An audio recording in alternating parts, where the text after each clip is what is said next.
शुभकामना सन्देश छ। त्यो शुभकामना सन्देश बहुतै प्रष्ट र प्रत्येक शब्दमा अर्थ भएको र मुलुकको अहिलेको समस्याको विश्लेषण र निकासका कुराहरू पनि इङ्गित गरिएको एउटा प्रष्ट सन्देश आएको छ, जसका लागि हामी महाराज धिराजलाई नेपालका लागि नेपालीको तर्फबाट धेरै धेरै धन्यवाद पनि दिन चाहन्छौँ। अन्ततगतवा जनताले भने बमोजिमको ठाउँमा राज संस्था बसेको थियो भन्ने खालको सन्देश जुन दिनुभएको छ र वास्तवमा आज मुलुक बिपी कोइरालाको मेलमिलापको नीतिको अवस्थामा पुगेको छ। यो अवस्थामा अब सम्पूर्ण नेपाली नागरिकहरू मात्रै होइन, महाराज धिराजबाट सम्पूर्ण राजनीतिक दलहरूलाई आह्वान गरिरहेको छ। सबै राजनीतिक दलहरू मुलुकभन्दा ठुलो कोही पनि हुँदैन, मुलुकभन्दा माथि कोही पनि हुँदैन। उहाँले आफैलाई स्वयं मुलुकको अधीनस्थ राखिबक्स्या छ र मुलुकलाई माया गर्ने सम्पूर्ण शक्तिहरूसँग सहकार्य गर्नका लागि प्रष्ट रूपमा अभिव्यक्ति दिइबक्सेको छ। समाजको आवाज.com आजको हाम्रो प्रेस मिटको मुख्य विषयवस्तु आजैका दिनमा अर्थात् 2078 साल आश्विन 26 गतेका दिन महाराज धिराज ज्ञानेन्द्र वीरविक्रम शाहदेवबाट सम्पूर्ण नेपालीहरूका नाममा विजयादशमीको उपलक्ष्यमा जुन शुभकामना सन्देश दिइबक्सेको छ, त्यो विषयमा नेपालका लागि नेपालीले आफ्ना धारणा राख्नका लागि हामीले यहाँहरूलाई निम्त्याएका हौँ। त्यसैले म यहाँहरूलाई पुनः धन्यवाद दिन चाहन्छु। नेपालका लागि नेपालीले केही समयदेखि प्रष्ट रूपमा भनिराखेको थियो कि राजाबाट नै सम्पूर्ण नागरिकहरूलाई सम्बोधन गरिनु पर्दछ, मुलुकको स्थितिको बारेमा र निकासको बारेमा प्रष्ट दृष्टिकोण सार्वजनिक हुनु पर्दछ भन्ने कुरा हामीले यहाँहरूकै माध्यमबाट, विभिन्न मिडियाका माध्यमबाट बोलिराखेका थियौँ। आजको असोज 26 गते यो दशैंको उपलक्ष्यमा आएको जुन शुभकामना सन्देश छ, त्यो शुभकामना सन्देश बहुतै प्रष्ट र प्रत्येक शब्दमा अर्थ भएको र मुलुकको अहिलेको समस्याको विश्लेषण र निकासका कुराहरू पनि इङ्गित गरिएको एउटा प्रष्ट सन्देश आएको छ, जसका लागि हामी महाराज धिराजलाई नेपालका लागि नेपालीको तर्फबाट धेरै धेरै धन्यवाद पनि दिन चाहन्छौँ र कृतज्ञता पनि व्यक्त गर्न चाहन्छौँ। आजको सन्देशमा केही महत्त्वपूर्ण कुराहरू छन्। सबैभन्दा महत्त्वपूर्ण विषय प्रष्ट रूपमा उजागर गरिएको छ। डेमोक्रेसी र मोनर्की नेपालको सन्दर्भमा राज संस्था र प्रजातन्त्र एक अर्काका परिपूरक हुन्। यहाँनिर हामी सबै नेपाली नागरिकहरूले ध्यान दिनुपर्ने कुरा के छ भने राजतन्त्र भन्ने शब्द प्रयोग गरिएको छैन, महाराज धिराजबाट राज संस्था भन्ने शब्द प्रयोग भएको छ। जुन शब्द नेपालका लागि नेपालीले आफ्नो स्थापना कालदेखि नै आफ्नो एउटा सैद्धान्तिक आधार बनाएको थियो र राज संस्था र प्रजातन्त्र या लोकतन्त्र, हामी नेपालका लागि नेपालीले नागरिक तन्त्र भन्ने गर्छ डेमोक्रेसीलाई। मोनर्की र डेमोक्रेसी नेपालको सन्दर्भमा सँगसँगै जानुपर्छ। एउटाले अर्कोलाई निषेध गर्न हुँदैन। राज संस्था बिनाको प्रजातन्त्र पनि मौलाउन सक्दैन, प्रजातन्त्र बिनाको राज संस्था पनि चिरस्थायी हुन सक्दैन भन्ने जुन सन्देश आएको छ, यो सन्देश महाराज धिराजबाट आउनु पर्दछ र सम्पूर्ण नेपाली नागरिकहरूले महाराज धिराजको यो विचार सुन्न पाउनु पर्दछ भन्ने हामीलाई लागेको थियो र आज जसरी यो प्रष्ट रूपमा आएको छ, यसले मुलुकको राजनीतिलाई एउटा दिशानिर्देश दिएको छ, मार्गदर्शन दिएको छ। विश्वेश्वर प्रसाद कोइरालाले जुन राजनीतिक दर्शन दिनुभयो, मदन भण्डारीले जुन राजनीतिक दर्शन दिनुभयो र महाराज धिराजबाट जुन विचार अभिव्यक्त भएको छ, साझा विचारहरू आएका छन्। अर्थात् डेमोक्रेसी र मोनर्की नेपालको लागि एक अर्काका परिपूरक हुन्। एउटालाई अलग्याएर, एउटालाई निषेध गरेर मुलुकको राजनीति, मुलुकको जीवन, राष्ट्रियता, सार्वभौम सत्ता बस्न सक्दैन, खतरामा पर्छ। यी कुराहरू प्रष्ट भएको कारणले गर्दाखेरि अब सम्पूर्ण राष्ट्रवादीहरू, सम्पूर्ण देशभक्तहरू, सम्पूर्ण प्रगतिशील शक्तिहरू, सम्पूर्ण वामपन्थी शक्तिहरू जो राष्ट्रलाई माया गर्छन्, र सम्पूर्ण लोकतान्त्रिक शक्तिहरू अब एक ठाउँमा आउनको लागि बाटो खोलेको छ। महाराज धिराजबाट प्रष्ट रूपमा आएको छ, हामी राजनीतिक आस्थाका आधारमा कसैलाई पनि वैचारिक आस्थाका आधारमा विभेद गर्दैनौँ।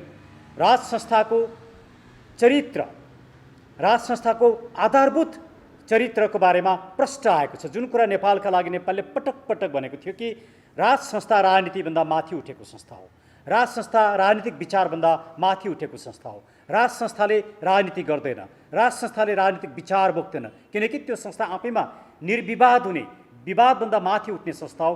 त्यो कुरा आज प्रष्ट रूपमा आएको छ।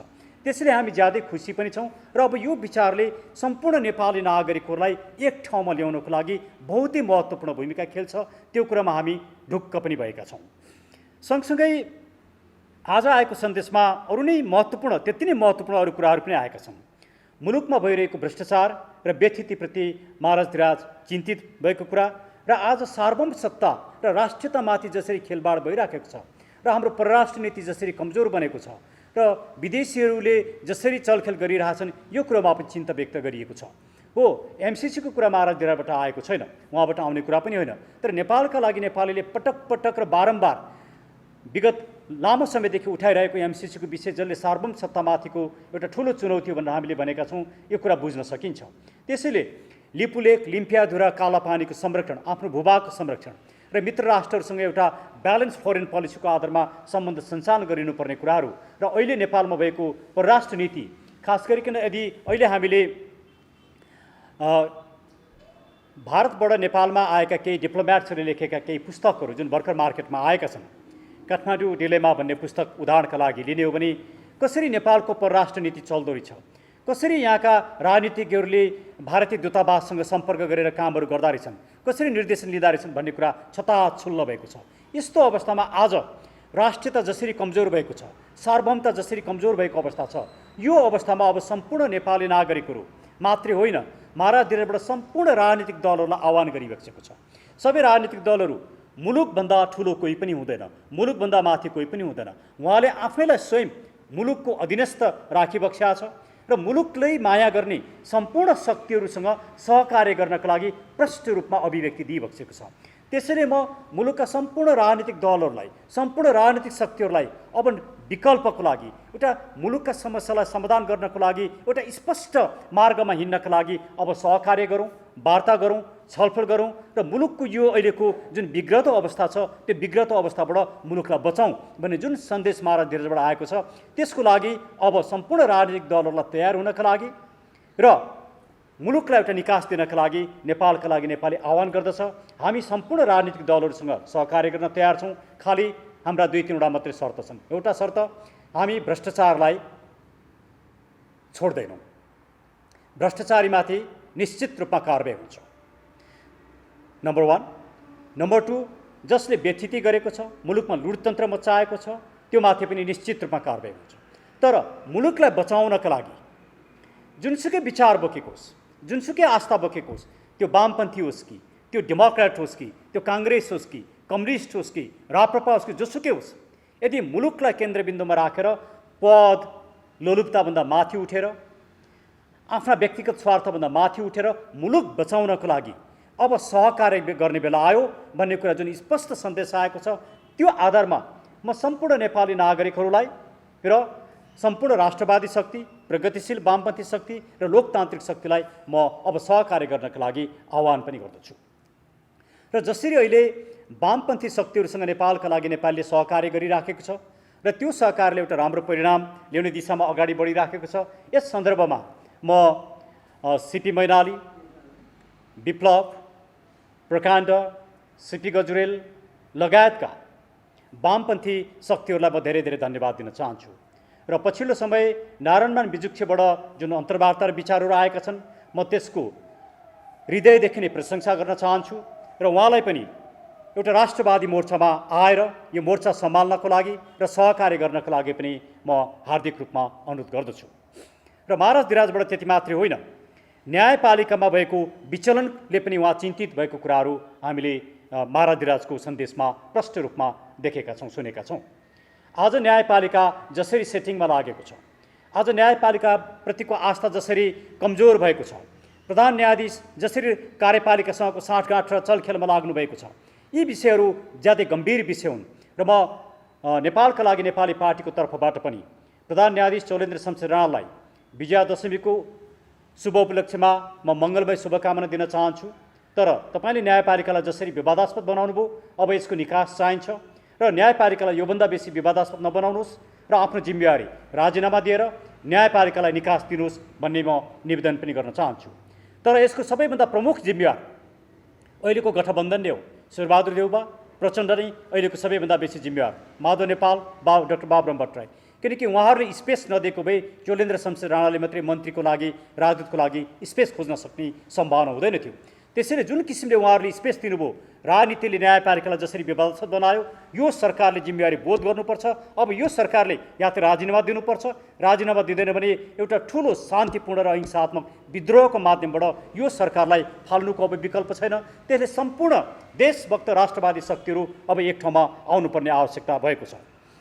त्यति मात्रै होइन कि आजको सन्देशमा राजनीति कसरी बिग्रिएको छ, गुट उपगुटमा कसरी परिणत भएको छ, विभाजनमा कसरी परिणत भएको छ र यसरी राजनीति बिग्रिँदाखेरि मुलुक सङ्कटमा परेको कुरा पनि प्रष्ट रूपमा आएको छ। त्यति मात्रै होइन कि शिक्षा र स्वास्थ्यमा भएको व्यापारीकरणले मुलुकमा नागरिकहरूको जीवनस्तर कमजोर भएको, बेरोजगारी बढेको, अशिक्षा बढेको, समस्याहरू यथावत रहेका र प्रत्येक राजनीतिक परिवर्तनले नागरिक र राष्ट्रको पक्षमा काम गर्न नसकेको र अब साँचो अर्थमा कोही पनि मुलुकभन्दा माथि नभइकन स्वयं उहाँले आफैलाई पनि मुलुकको अधीनस्थ राख्नु भएको छ। यो ज्यादै प्रशंसनीय कुरो। सबैले मुलुकलाई केन्द्रबिन्दुमा राखेर अब मुलुकका समस्या समाधान गर्नका लागि एक ठाउँमा आउनुपर्दछ भन्ने जुन सन्देश महाराज धिराजबाट आएको छ, त्यो ज्यादै प्रशंसनीय छ।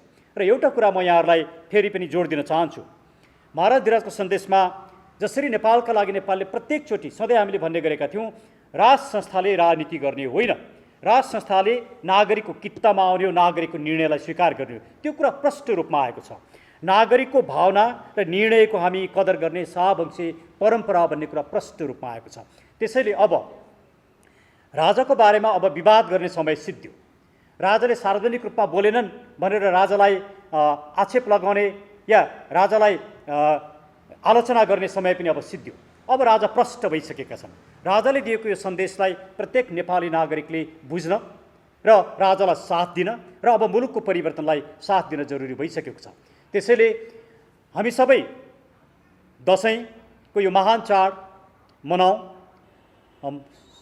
सुखका साथ यो सबैले हाँसी खुसी यो चाड पर्वलाई मनाऊ र दसैँ पछाडि नेपालका लागि नेपालीले फेरि पनि एउटा बृहत पत्रकार सम्मेलनको आयोजना गर्नेछ अनि राजनीतिक दलहरूसँग पनि सहकार्य गर्नेछ र त्यस पछाडि हामी आन्दोलनका कार्यक्रमहरू अगाडि सार्नेछौँ।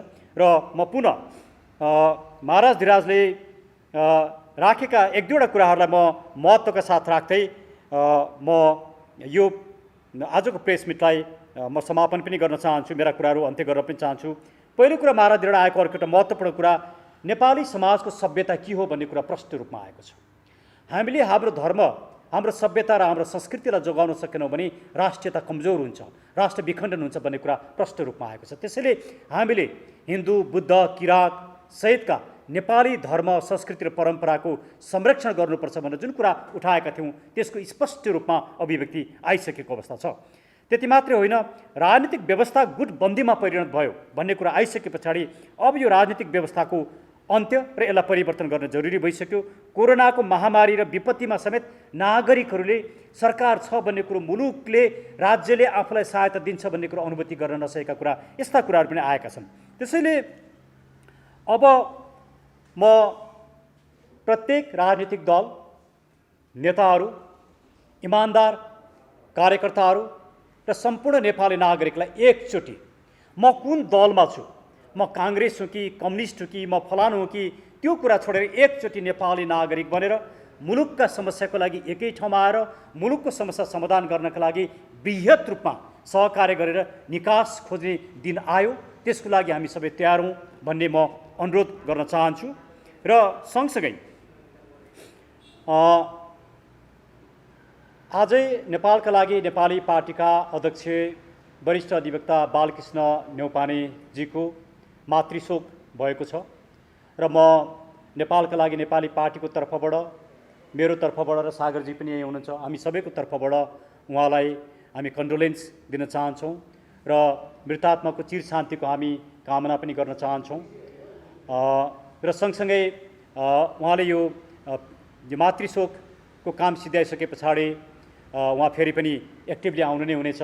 मेरो अझै पनि उहाँसँग कुराकानी भएको छ र उहाँसँग कुराकानी भएर नै हामीले यो प्रेस मिट गरेका छौँ। अरू धेरै साथीहरू आउन सक्नु भएन, तर पनि हामीले यो जुन प्रेस मिटको लागि तपाईँहरूले हामीलाई सहयोग गर्नुभयो त्यसको लागि म धन्यवाद दिन चाहन्छु। र अब मुलुकलाई बचाउन प्रत्येक नेपाली नागरिक अब कन्फ्युज नभइकन अब निष्ठापूर्वक राजालाई साथ दिन, नेपालका लागि नेपाललाई साथ दिन, सम्पूर्ण देशभक्त शक्तिहरू एक ठाउँमा आउन र हामी सबैले एकले अर्कोलाई साथ दिन र मुलुक बचाउन जरुरी भएको छ। हामीले आज पनि मुलुक बचाउन सकेनौँ, यो घडीमा पनि नेपालीपना, नेपाली अस्तित्व, हाम्रो आफ्नै सभ्यताको संरक्षण गर्न सकेनौँ भने हामी ज्यादै ठुलो दुर्घटना पर्नेछौँ। यो दुर्घटनाबाट मुलुकलाई बचाउन यो विजयादशमीले आउने सम्पूर्ण पर्वहरूले हामीमा आस्था, निष्ठा, शक्ति र साहस देऊन् भन्ने म शुभकामना व्यक्त गर्दै आजको प्रेस मिटको लागि म आफ्नो धारणाहरू यति नै म अन्त्य गर्न चाहन्छु र पत्रकार मित्रहरूलाई धन्यवाद दिनका लागि म नेपालका लागि नेपाली पार्टीका प्रमुख सचिव सागर खड्काजीलाई हार्दिक अनुरोध गर्दछु। सागरजी, विजयादशमीको हार्दिक मङ्गलमय शुभकामना। माराधिराजबाट आएको शुभकामना सन्देशका विषयमा हाम्रो पार्टीका वरिष्ठ उपाध्यक्ष डाक्टर सुरेन्द्र भण्डारीले जुन किसिमको जानकारी हजुरहरूलाई गराउनुभयो, यसमा मैले एउटा सानो कुरा थप्न चाहेँ। महाराजधिराजले आफ्नो सन्देशमा प्रष्टसँग के भनिबक्सेको छ भने नेपालको राज संस्थाले कहिले पनि कुनै पनि विचारलाई निषेधको राजनीतिमा लिएन। हिजो वामपन्थी राजनीति भूमिगत कालमा हुँदै गर्दाखेरि पनि त्यो विचारलाई कहिले पनि निषेधको रूपमा लिएन, प्रजातान्त्रिक आन्दोलनका रूपमा लिएको राजनीतिलाई पनि निषेधको रूपमा लिएन। जनताका परिवर्तनका चाहनाहरूलाई सम्बोधन गर्दै अन्ततगतवा जनताले भने बमोजिमको ठाउँमा राज संस्था बसेको थियो भन्ने खालको सन्देश जुन दिनुभएको छ र वास्तवमा आज मुलुक बिपी कोइरालाको मेलमिलापको नीतिको अवस्थामा पुगेको छ र मदन भण्डारीले जुन अवस्थामा एउटा राजालाई फ्याक्दैमा यो देशका सामन्तहरूले जुन सत्तामा हाबी हुन्छन् तिनीहरूले गरेको जगजगीलाई हामीले फाल्न सकेनौँ भने राजा फाल्नुको कुनै अर्थ रहँदैन भन्ने जुन उहाँको एउटा थट थियो, ठ्याक्कै त्यही सिद्धान्तमा आज मुलुक आएकोले गर्दा महाराधिराजले दिनुभएको त्यो सन्देशले हामीले के बुझ्नुपर्छ भने अब सम्पूर्ण राजनीतिक दल र सम्पूर्ण नेपाली नागरिकहरू एक ठाउँमा बसेर नेपालको राज संस्था र नेपाली नागरिकहरू सँगसँगै जानुपर्छ र मेलमिलापको नीतिले नै अगाडि बढ्नुपर्छ भन्ने जुन सन्देश आएको छ, पक्कै पनि विजयादशमीको यो सन्देश सँगसँगै नेपाली जनहरूमा, देश विदेशमा बस्ने नेपाली नागरिकहरूमा एउटा राजनीतिक निकासका लागि यो वक्तव्यले ठोस निर्णय लिनेछ र ठोस भूमिका निर्वाह गर्नेछ भन्ने हामीले आश गरेका छौँ र सम्पूर्ण नेपालीहरूलाई अब एकजुट भएर एकपल्ट नेपाली भएर सम्पूर्ण नेपालीहरूले अब राष्ट्र, राष्ट्रियता र हाम्रो सार्वभौम सत्तालाई जोगाउनका लागि कटिबद्ध भएर अगाडि बढ्नुपर्दछ र सत्तामा भएका र जति पनि भ्रष्टाचारजन्य गतिविधिहरू छन् तिनीहरूलाई परास्त गर्नलाई हामी सम्पूर्ण नेपालीहरू एक हुनुपर्दछ भन्ने शक्ति माँ दुर्गाले दिनुहुनेछ भन्ने आशसँगै आजको छोटो समयमा जानकारी गराउँदाखेरि हजुरहरूले जुन आइदिनु भयो पत्रकार मित्रहरूलाई धन्यवाद दिँदै आजको प्रेस मिटलाई यहीँ समापन भएको घोषणा गर्दछु। हस्, धन्यवाद। समाजको आवाज.com